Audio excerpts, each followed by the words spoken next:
In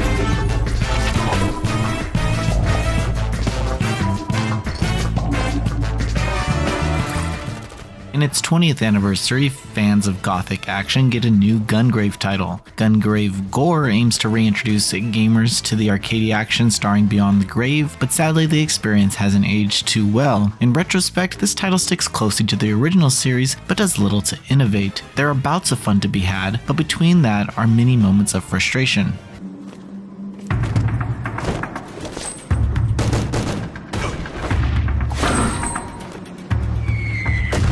Gungrave G.O.R.E features a story of revenge. As Grave, players must stop the distribution of a street drug known as seed. While series fans will know this lore, past knowledge of the series isn't required. Still, context is provided to catch everyone up to speed. If you've played previous entries, you'll be acquainted with the characters and overall setting, but if not, you may be curious as to why the silent and brooding Grave is even doing all of this.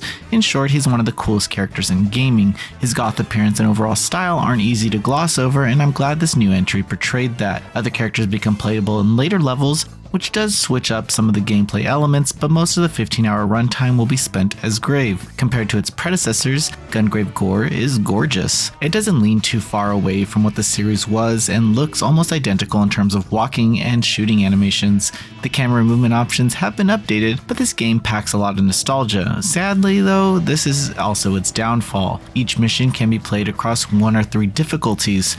However, there are random difficulty spikes that slow progression. I wonder if the devs expected players to grind up spendable points replaying stages to upgrade Grave enough to handle the later levels. Most of this artificial difficulty stems from time-based missions and multi-wave missions. For example, you have to get to a certain area of a train before you reach a tunnel, but to get there, you need to get past waves of enemies and even mines that can push you off the train, causing you to restart the level. There's also a level where you need to ride a crate while enemies rain missiles and bullets from both sides of you. Strangely, the crate is too small to dodge, and getting hit by missiles will push you off again, causing you to restart. It's incredibly frustrating, especially when you get to the last part of the mission and fall. Other challenging moments have to do with the areas where waves of enemies flood the room. It's kind of funny how popular this drug is because there seems to be no shortage of those wanting to fight for it.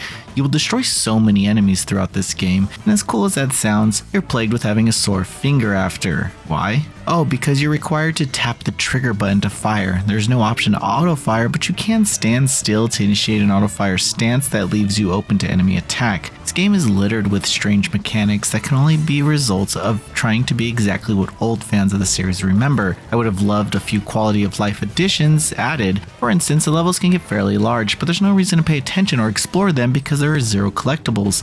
Also, while I'm on the topic, there's no reason why I have to charge up a shot every time a dude with a shield is running at me.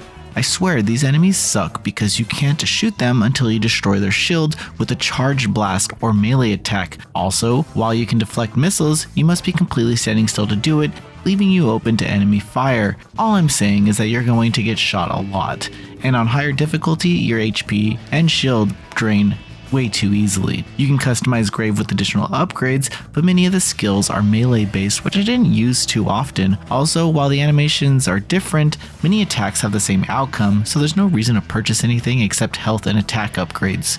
Regardless, Gungrave G.O.R.E offers a unique experience you won't find in any game released this generation. It's a novelty in some ways, but it's still capable of providing hours of fun. You may be left confused about some of the mechanics, but you'll find that this game is hard to put down. Its random challenge spike tests your abilities to adapt to the waves of enemies. Utilizing special attacks, overdrive mode, and deflecting rockets is all required to progress, and I found myself retrying over and over, if only to prove that I had what it takes. The best moments of Gungrave G.O.R.E stem from the Korean voiceover and cinematics. It seemed like a lot of budget was put into this presentation, which shows in the environmental design. There are options for voiceover in English, but I left in the Korean for most of the game. In the second half of the story, the experience is more positive as a clear villain is introduced, but it's too little too late at that point. Gungrave G.O.R.E lacks quality of life found in more recent games. While I'm a sucker for nostalgia, G.O.R.E tends to be more frustrating than fun. There's some exciting moments of arcade action, but you'll likely grow tired of the waves of enemies and artificial difficulty that stems from annoying mission objectives. I'm glad Grave is back from the dead, but I can't help but want more. Noisy Pixel is giving Gungrave G.O.R.E a 6 out of 10. Thanks for watching. Please read the full review on noisypixel.net. Noisy Pixel is run by a group of gamers who work hard to deliver news, reviews, previews, and more. Please subscribe to keep up with all our future content.